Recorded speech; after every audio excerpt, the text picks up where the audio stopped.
आज का हमारा टॉपिक है घटकों के पदों में दो सदिशों का सदिश गुणनफल, यानी vector product of two vector in terms of component. यानी कि आपके पास दो सदिश अगर घटकों के पदों के रूप में दिए गए होंगे तो उसका वेक्टर प्रोडक्ट यानी कि क्रॉस प्रोडक्ट कैसे ज्ञात करेंगे, उसी को हम लोग यहाँ सीखने वाले हैं।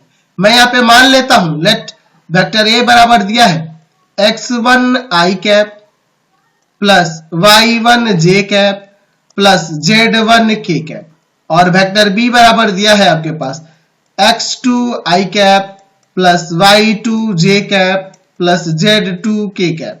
ठीक है, ये आपके पास दो सदिश दिए गए हैं। तो इन दोनों सदिश, ये जो दोनों सदिश देख रहे हैं आप, ये घटकों के पदों के रूप में देख रहे हैं ना, तो इनका हम लोग क्रॉस प्रोडक्ट यानी वेक्टर प्रोडक्ट कैसे निकालेंगे वही हम लोग यहाँ सीखेंगे। तो मैं यहाँ लिख सकता हूं vector A cross vector B equal to में वेक्टर ए का मान लिखिए x1 i cap plus y1 j cap plus z1 k cap cross vector B का मान क्या है x2 i cap plus y2 j cap और प्लस z2 k कैप। अब चलिए यहाँ पे इनका क्रॉस प्रोडक्ट निकालते हैं। तो ध्यान से गुणा करेंगे हम लोग, इसमें इससे करेंगे तो दोनों के अदिश घटक देखिए यहाँ पे x1 x2 है तो आ जाएगा x1 x2 और इनटू में i cap cross i cap.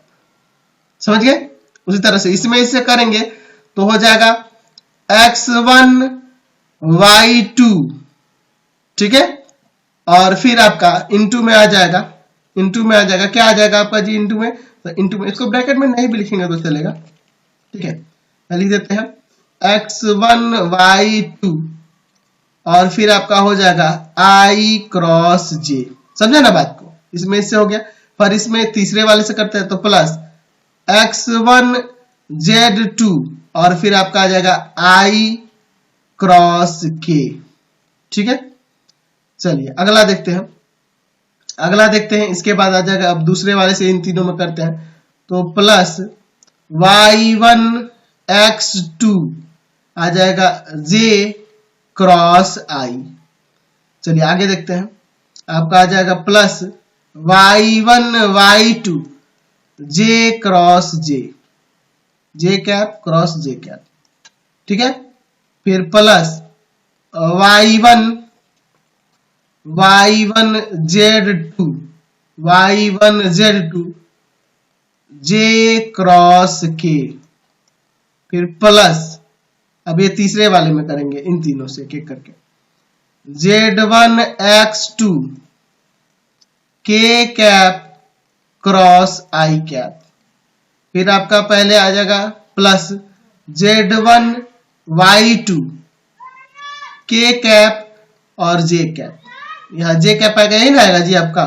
फिर आ जाएगा z1 प्लस में z1 z2 और k क्रॉस k कैप, यही ना जी आएगा आपका। तो हम लोग पढ़े हुए फॉर्मूला कि अगर समान सदिश होंगे तो उनका क्रॉस प्रोडक्ट क्या आता है, 0 आता है। मैंने बता रखा है आपको कि i क्रॉस i या j क्रॉस j है ना, या k क्रॉस k आपका क्या हो जाता है, 0 होता है।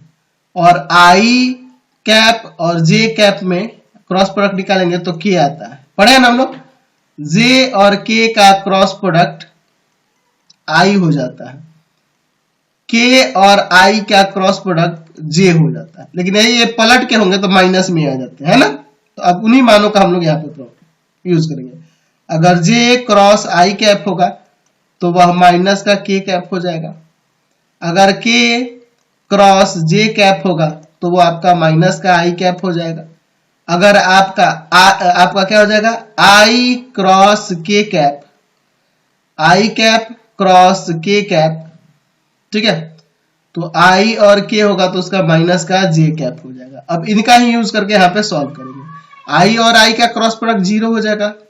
ठीक है, तो x1 x2 इनटू में 0 प्लस x1 y2 और ये i और j क्रॉस प्रोडक्ट क्या हो जाएगा, k कैप, यही ना हो जाएगा k कैप। चलिए फिर आपका क्या है प्लस में x1 z2 i और k है तो देखिए मैंने यहाँ लिखा i और k का क्रॉस प्रोडक्ट जो होगा आपका माइनस का j हो जाएगा, माइनस का j कैप। ठीक है, फिर प्लस y1 x2 और j और i का क्रॉस प्रोडक्ट, j और i देखिए यहाँ पे मैंने लिखा है j और i का क्रॉस प्रोडक्ट होगा माइनस का k कैप। चलिए यहाँ j का क्रॉस प्रोडक्ट 0 हो जाएगा, तो हो जाएगा y1 y2 और इंटू में 0। चलिए यहाँ पे देखिए प्लस y1 z2 और यहाँ j और k का है, तो j और k का क्रॉस प्रोडक्ट i हो जाएगा, i कैप।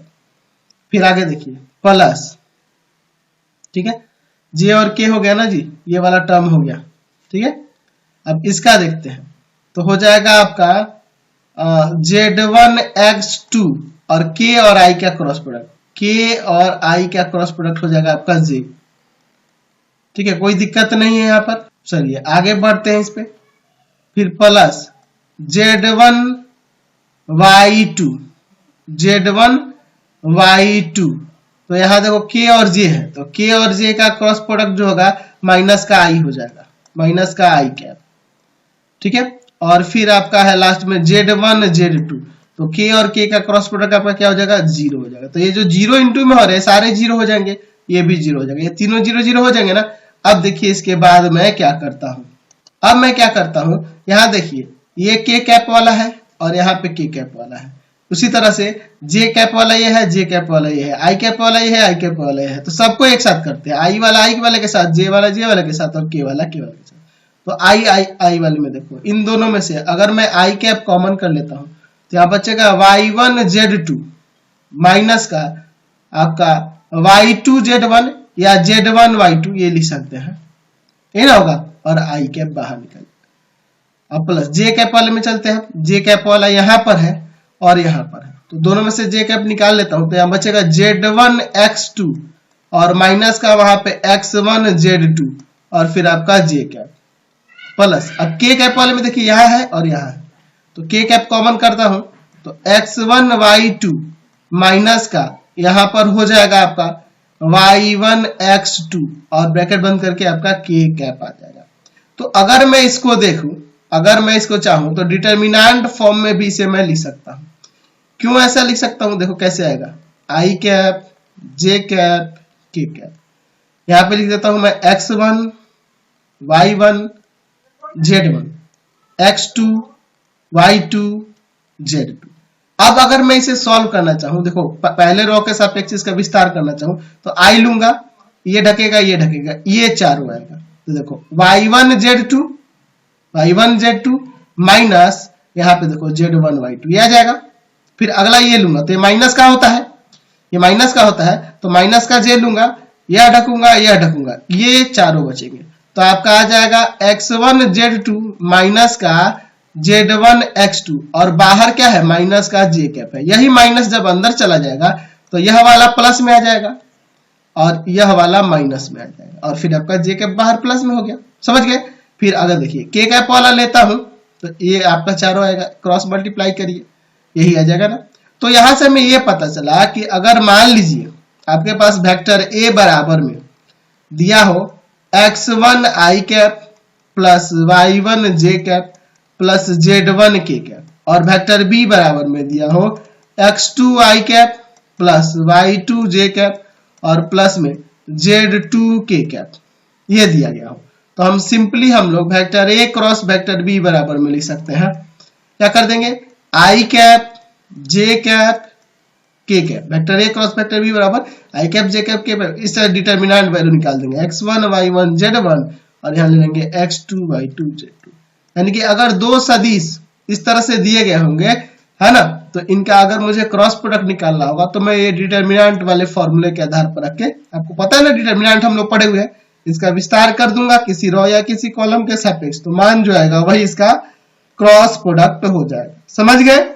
तो चलिए अब इसको एक एग्जांपल से समझते हैं। मान लीजिए वेक्टर a बराबर में दिया है 2i cap plus j cap plus का 3k कैप और वेक्टर b बराबर में दिया है i कैप माइनस का 2j कैप और प्लस का k कैप। अगर कहा जाए कि vector a cross vector b निकालिए तो आप क्या करोगे, लिखोगे vector a cross vector b equal to में i cap j cap k cap. अब देखिए इनके अदिश घटक लो, 2 1 3, इनके अदिश घटक लो, 1 माइनस 2 1, यही ना होगा। चलिए अब इसका विस्तार कर देते हैं, ठीक है। तो मैं R1 को लेके ही करता हूं, आई कैप लेंगे, यह रो और यह कॉलम ढक जाएगा, ये चारों 1 3 माइनस 2 1, माइनस का जे कैप नेगेटिव में होता है, आपको डिटरमिनेंट में बताया गया है, ये ढकेगा ये ढकेगा आपका 2 3 1 1, और फिर के कैप लेंगे तो यहाँ पे यह रो यह कॉलम गया, ये चारों 2 1 1 माइनस 2। चलिए आगे सॉल्व करते हैं, क्या हो जाएगा अंदर 1 प्लस 6 माइनस का जे कैप 2 माइनस 3 प्लस का के कैप आ जाएगा आपका माइनस का 4 और माइनस का 1। तो यहां से आपका vector A cross vector B क्या आ जाएगा 7 आई कैप, माइनस का यहाँ पे 1 आएगा और ये माइनस, तो प्लस का हो जाएगा जे कैप और माइनस का 5 के कैप। ये vector A cross vector B का मान हो गया, समझ गए। तो कोई दिक्कत नहीं हो रही, हम लोग आसानी से निकाल सकते हैं। अच्छा, हमने एक फॉर्मूला पढ़ा था कि वेक्टर क्रॉस प्रोडक्ट के अंदर ही कि साइन थीटा यानी कोण निकालने के लिए फॉर्मूला पढ़ा था, magnitude of vector A cross vector B और बाई में vector A cross vector A का मैग्नीट्यूड और वेक्टर बी का मैग्नीट्यूड। इसी तरह से मैंने बताया था वेक्टर ए तथा वेक्टर बी के बीच का कोण निकालने के लिए मैंने ये फॉर्मूला आपको बताया था ना, ये आपको बताया हुआ है, ठीक है। साइन थीटा पर vector A cross vector B का मैग्नीट्यूड और बटा में साइन वेक्टर ए का मैग्नीट्यूड, ठीक है, और वेक्टर बी का मैग्नीट्यूड, ऐसे करते हैं। तो अगर मुझे डायरेक्ट मतलब दोनों का क्रॉस प्रोडक्ट निकालने की जगह, मतलब क्रॉस प्रोडक्ट ऐसे ना निकालूं, मुझे डायरेक्ट मैग्नीट्यूड निकालना होगा, डायरेक्ट हम लोग vector A cross vector B का मैग्नीट्यूड निकालना चाहें, यानी कि क्रॉस प्रोडक्ट ये ना निकाले, क्रॉस प्रोडक्ट बिना निकाले हम लोग मैग्नीट्यूड डायरेक्ट निकालना चाहें, आपके पास सिर्फ वेक्टर ए और वेक्टर बी दिया हो, मान लो आपके पास वेक्टर ए और वेक्टर बी दिया हो और हमें क्रॉस प्रोडक्ट नहीं निकालना है, क्रॉस प्रोडक्ट बिना निकाले मुझे यहाँ पे कोण निकालना है दोनों के बीच का, तो मुझे क्या करना होगा साइन थीटा बराबर में, मान लो आपका वेक्टर ए बराबर दिया है x1 आई कैप प्लस y1 जे कैप प्लस z1 के कैप, और वेक्टर बी बराबर में दिया है x2 आई कैप प्लस y2 जे कैप प्लस z2 के कैप, ये दिया गया है। और मुझे क्रॉस प्रोडक्ट बिना निकाले मुझे उसके बीच का कोण निकाल देता, मैं सीधे साइन थीटा बराबर क्या लिखूंगा, वेक्टर ए क्रॉस बी अगर आप निकालते तो यही ना आते, तो मैं सीधे क्या कर दूंगा, क्या हो जाएगा, इसका मैग्नीट्यूड ही ना रखना है, तो देखो ये वेक्टर ए क्रॉस बी ही आया था, मैं क्या करूंगा सीधे ये फॉर्मूला लगा दूंगा, क्या कर दूंगा रूट अंडर इसका मैग्नीट्यूड निकाल देंगे, y1 z2 माइनस z1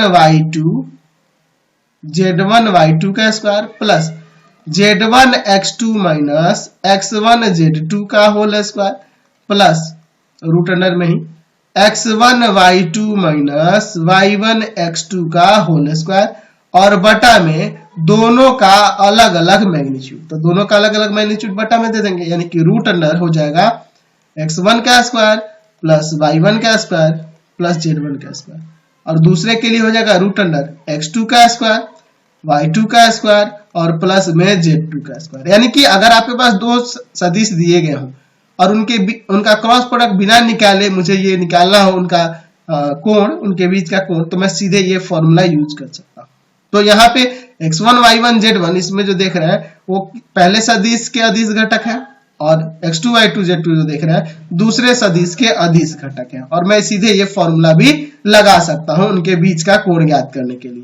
लेकिन इससे आसान क्या रहेगा, ये थोड़ा लंबा है याद करने में, अगर आपको दिक्कत हो तो आप इस तरह से भी कह सकते हो, ठीक है, इस तरह से भी आप ध्यान रख सकते हो कि सबसे पहले हमें उनका क्रॉस प्रोडक्ट निकाल लेना है, फिर जो आएगा उसका मैग्नीट्यूड निकाल देंगे और दोनों सदिशों का अलग अलग मैग्नीट्यूड निकाल के इस फॉर्मूले पे रख देंगे। तो ये भी तरीका ठीक है, इसमें थोड़ा सा लंबा याद करना पड़ेगा आपको, लेकिन इसमें आपको कोई दिक्कत नहीं है, क्रॉस प्रोडक्ट का तरीका पता चल गया और आसानी से फिर फॉर्मूले में रख के निकाल देंगे उसे। अच्छा, यहाँ से एक और कंक्लूजन निकलता है कि यदि थीटा का मान 0 हो, थीटा का मान 0 हो, कोण 0 हो, तो साइन थीटा यानी कि साइन 0 का मान तो आपको पता है 0 होता है, यानी कि साइन थीटा का वैल्यू क्या लेंगे हम लोग 0 लेंगे, थीटा का मान 0 हो यानी कि साइन थीटा भी क्या हो जाएगा 0 ही हो जाएगा।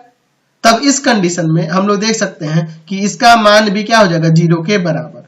तो जब इसको इस 0 के बराबर करेंगे तो ये तो भाग वाला उधर जाके गुना में हो जाएगा। देख लो, रूट अंडर, चलो इसको सिंप्लीफाई करके दिखाता हूँ, y1 y2 minus z1 y2 z1, sorry गलत लिख दिया मैंने, y1 z2 माइनस का z1 y2 का whole square plus z1 x2 minus x1 z2 का whole square plus x1 y2 minus का y1 x2 का होल स्क्वायर और बटा में उनका अलग अलग मैग्नीट्यूड है, तो क्या हो जाएगा, रूट अंडर x1 का स्क्वायर प्लस y1 का स्क्वायर प्लस z1 का स्क्वायर। उसी तरह से रूट अंडर x2 का स्क्वायर प्लस y2 का स्क्वायर और प्लस z2 का स्क्वायर बराबर में 0 कर देंगे। तो ये जाके उधर 0 में गुना होगा, स्क्वायर रूट दोनों तरफ स्क्वायर कर देंगे, रूट भी हट जाएगा, यानी कि बच जाएगा आपका y1 z2 minus z1 y2 का whole square plus z1 x2 minus x1 z2 का whole square plus x1 y2 minus y1 x2 का होल स्क्वायर और बराबर में 0 बचेगा। जाके उधर गुणा करेगा, स्क्वायर कर देंगे, दोनों तरफ रूट हट जाएगा, ये बचेगा। तो देखो इनके वर्गों का योग 0 होने का तात्पर्य है कि तीनों का मान 0 होगा, तभी ऐसा हो रहा है, समझ गए ना। इसलिए y1 z2 minus z1 y2 का होल स्क्वायर बराबर में 0, z1 x2 minus x1 z2 का होल स्क्वायर बराबर में 0, x1 y2 माइनस का y1 x2 का होल स्क्वायर बराबर में 0। तो सबके मान 0 0 हो जाएंगे, तो स्क्वायर जो है रूट लगेगा, 0 का रूट 0 हो जाएगा, तो बच जाएगा y1 z2 माइनस का z1 y2 बराबर 0, z1 x2 माइनस का x1 z2 बराबर में 0, x1 y2 माइनस का y1 x2 बराबर में 0। तो ये उधर जाएगा प्लस का, तो हो जाएगा y1 z2 बराबर में z1 y2 और यहाँ हो जाएगा आपका z1 x2 बराबर में x1 z2 और यहाँ पे हो जाएगा x1 y2 बराबर में y1 x2। चलिए एक एक तरफ करते हैं, यहाँ पे x1 y2 माइनस का y1 जो था उधर जाके प्लस कर दे। चलिए अब देखिए यहाँ पे मैं क्या करता हूँ, z2 को इधर लाता हूँ, y2 को इधर लाता हूँ, तो y1 बट्टा y2 बराबर में z1 बट्टा z2। यहाँ से क्या हो जाएगा, तो यहाँ हो जाएगा z1 बट्टा z2 बराबर में x1 बट्टा x2। यहाँ पे हो जाएगा x1 बट्टा x2 बराबर में y1 बट्टा y2। अलग अलग कर दिए ना, तो यहाँ से हम लोग क्या देख रहे हैं, ये सब बराबर होने के तात्पर्य यह है कि x1 बाई x2 बराबर में y1 बाई y2 बराबर में z1 बाई z2, ये बराबर होगा। यानी कि अगर बीच का कोण 0 हो तो वहां हम लोग देख सकते हैं कि दोनों सदिशों के अदिश घटकों का जो अनुपात होगा वह बराबर होगा। ठीक है, यानी कहने का मतलब कि यदि वेक्टर a बराबर a1 vector i cap b1 vector j cap plus c1 vector k cap है और वेक्टर b बराबर a2 i cap b2 j cap और प्लस c2 k कैप है, तो अगर ये दोनों के बीच का कोण 0 है यानी थीटा का मान 0 हो तो क्या होना चाहिए वहां पे कि a1 बाई a2 बराबर b1 बाई b2 बराबर में c1 बाई c2 होना चाहिए। समझ गया ना बात को, कोई दिक्कत नहीं है इसमें।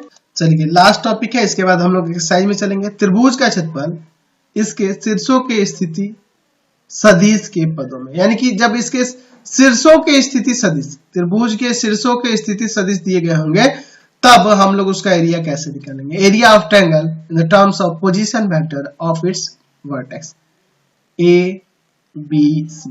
ए बी सी का स्थिति सदिश दिया, मान लो इसका वेक्टर ए हो, इसका स्थिति सदिश वेक्टर बी हो और इसका स्थिति सदिश वेक्टर सी हो। ठीक है, तो मैंने आपको त्रिभुज के क्षेत्रफल निकालने के लिए आपको बता रखा है कि अगर त्रिभुज की दो आसन्न भुजाओं के सदिश पता हो, तो हम उसका क्षेत्रफल आसानी से निकाल सकते हैं। मैंने इसके लिए फॉर्मूला भी आपको पिछले वीडियो में प्रूव करा दिया था।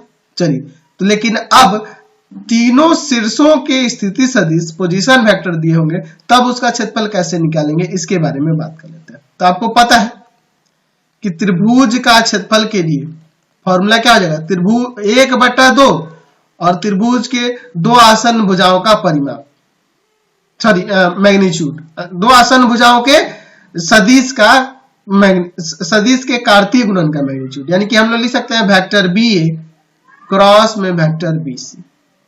समझे ना बात, यही ना हम लोग जानते हैं, दो आसन भुजाओं के सदिश के कार्तीय गुणन का मैग्नीट्यूड में 1/2 से गुना करने पे त्रिभुज का क्षेत्रफल आ जाता है। तो इस त्रिभुज का क्षेत्रफल यही होगा। मैं यहाँ पे मान लेता हूं, माना वेक्टर ए, वेक्टर बी तथा वेक्टर सी त्रिभुज के शीर्षों के स्थिति सदिश है, शीर्षों के स्थिति सदिश है, स्थिति सदिश है, पोजीशन वेक्टर है।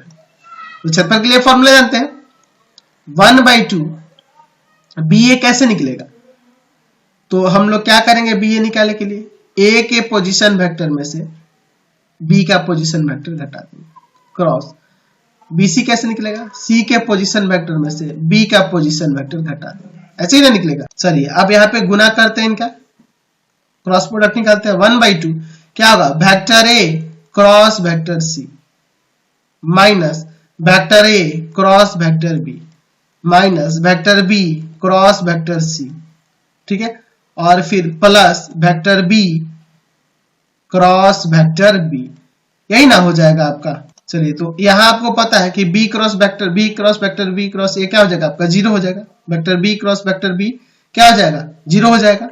चलिए आगे देखते हैं, 1/2 यहाँ पे मैं क्या कर लेता हूं, इसे माइनस का वेक्टर सी क्रॉस ए लिख सकता हूं ना, क्योंकि आपको पता है कि vector A cross vector B equal होता है माइनस का vector B cross vector A के, फिर माइनस का vector A cross vector B minus का वेक्टर बी क्रॉस वेक्टर सी।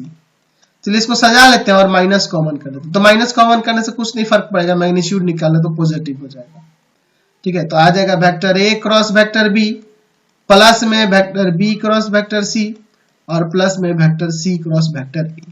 अगर मान लीजिए तीनों शीर्षों के स्थिति सदिश दिए गए हों तो उसका क्षेत्रफल होता है 1/2 vector A cross vector B plus vector B cross vector C plus vector C cross vector A के मैग्नीट्यूड। समझ गया। अच्छा, यदि ए बी यानी तीनों जो बिंदु है तथा सी शीर्षों के जो बिंदु है ना तथा सी क्या हो, संरेख हो। संरेख हो तो आपको पता है संरेख होने के कंडीशन में क्या किया जाता है, इनका एरिया जो होता है 0 कर लिया जाता है, यानी कि 1/2 vector A cross vector B plus में vector B cross vector C और प्लस में vector C cross vector A equal to में क्या हो जाएगा 0। समझ गया ना। तो अगर 0 आएगा तो संरेख कहलाने लगेगा। तो समझ में आ गया। तो इस वीडियो में इतना ही। नेक्स्ट वीडियो में हम लोग एक्सरसाइज में चलेंगे। आपको हमारे 3 चैनलों को सब्सक्राइब करना होगा। पहला है पाथ फाइंडर क्लासेस छपरा, दूसरा है आपका भारती भवन रविकांत सर